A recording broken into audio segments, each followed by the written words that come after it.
কয়েক সেকেন্ড মানে করো, বেশি কোনো অসুবিধা নেই, যে জায়গাটা বেশি ভালো মনে হবে না কোনটা নেবো তার কাছে নেবো না, ছুটিয়ে কিন্তু লাগে কারো করে না।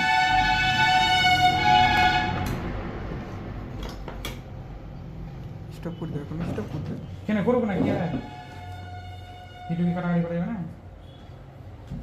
ভিডিও দেখো, হ্যাঁ মাইক্রোস করতে চলো।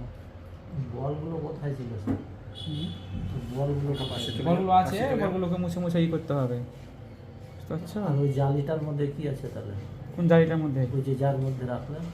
এটা তোমার ফর্মা বলে না, তুমি ধরো ইট করার সময় কি হয়, কাদা দিয়ে সাইজ হয়ে যায় না, হ্যাঁ হ্যাঁ। ওই সাইজ অনুপাতে আমি যেখানে বসাচ্ছি ওটা আইসি ফ্রেম। আচ্ছা আচ্ছা আচ্ছা আচ্ছা। আচ্ছা বলগুলো হলো তো, হুম। আচ্ছা ভালো কথা, বলগুলো হলো তো, এই যে বলগুলো হয়েছে এবার তোমাকে কি বলবো, বলগুলোকে কাটতে হবে ডিসোল্ডারিং ওয়্যার দিয়ে। আশা করি নাম তো জানো কি, এরকম কাটলো বলগুলো কাটছে, দেখো এগুলো বল